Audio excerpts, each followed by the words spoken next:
You ever look at ancient texts and feel like the real meaning is just locked away? Like there's a secret code and you don't have the key? Well, that's exactly what we're going to crack today. We're going to use this really cool two-layer translation method to dig into a 2,500-year-old story and pull out an amazing secret about motivation. Seriously? Let's get into it. Okay, so picture this. The Buddha. He's sitting with his absolute best students, right? The people who've literally given up everything to follow him. And he looks at them, asks a pretty simple question, and what does he get back? Nothing. Just silence. It's this fascinating human puzzle. And the answer? Well, the answer changes everything. And get this, it wasn't just a quick, awkward pause. He asked them once, silence. He asked them a second time, still nothing. And then a third time, can you imagine the tension in that room? These are some of the smartest people around and they're just not answering. So what on earth was going on?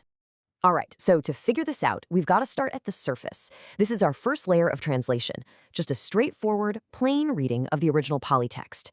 Let's just look at what the words say on the page. So the Buddha's question is pretty simple. Are you guys happy doing this?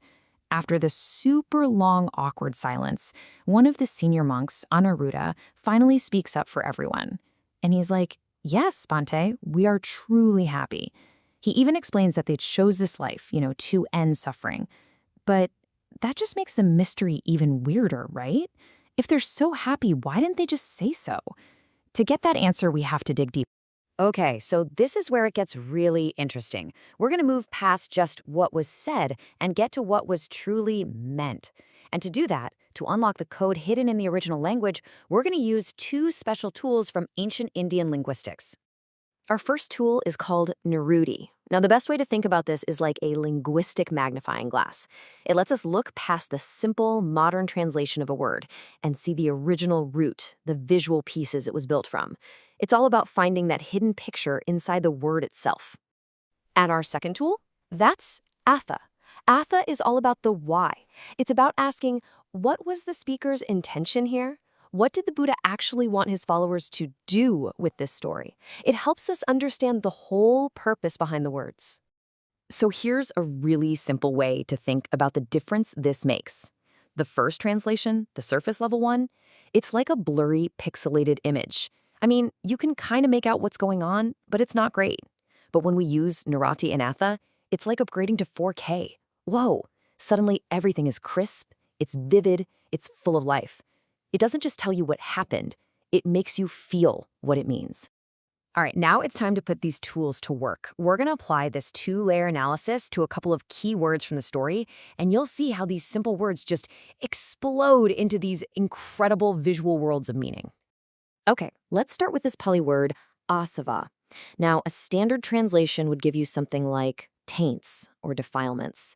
And I don't know about you, but those words feel a little old and stuffy, a bit abstract. They don't really paint a clear picture, do they? But now let's use Niruddhi. Let's break it down to its roots, a plus sava. And what this reveals is a core visual idea, an inflow or an outflow. And boom, instantly, the whole concept comes alive. Think of it like a leaky faucet inside your mind, just a constant drip, drip, drip of worry and craving and stress that's always draining you. See? It's not some passive stain. It's an active, and this is where the solution becomes so clear.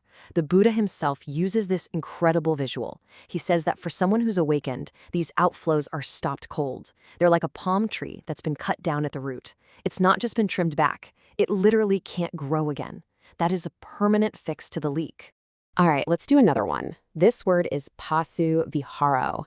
The surface translation is just a comfortable state, which, sounds nice, but it also sounds kind of passive, maybe even fleeting, like that feeling when you sink into a comfy sofa. But when we use Niruddhi and we break it down, we get pasu, which means ease, and vihara, which literally means a dwelling, a place you live, like a monastery. So pasu viharo isn't just a fleeting feeling of comfort. It's the act of building a home in a state of ease. You are literally constructing a stable, reliable mental space where you can live peacefully. It's a creative act, not a passive feeling. Okay, so now that we see these amazing pictures hidden in the words, we can ask that second big question. what was the atha? What was the real purpose here? Why'd the Buddha tell them all this? And he's super clear about it. This wasn't about showing off or trying to impress anyone. It was about giving us a very specific kind of fuel for our own lives. He actually lays out this super practical 4-step motivational technique. It's brilliant. First, you hear about someone else who has succeeded. Then, you think about what made them successful, their good qualities, their discipline, their wisdom.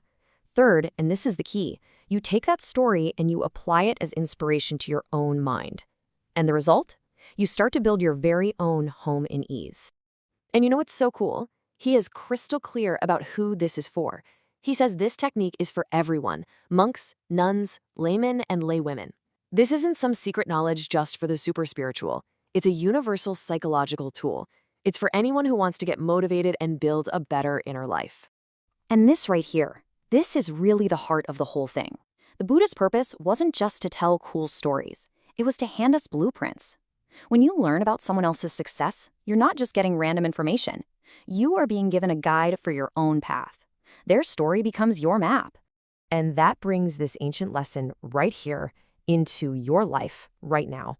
This isn't just about monks from thousands of years ago. So think about it. Who do you admire? Who has accomplished something that you look up to, whether it's in your job, your family, or just your own personal growth? Don't just admire them from a distance. Use their story as your map. Let their success be the fuel you use to start building your own home in ease today.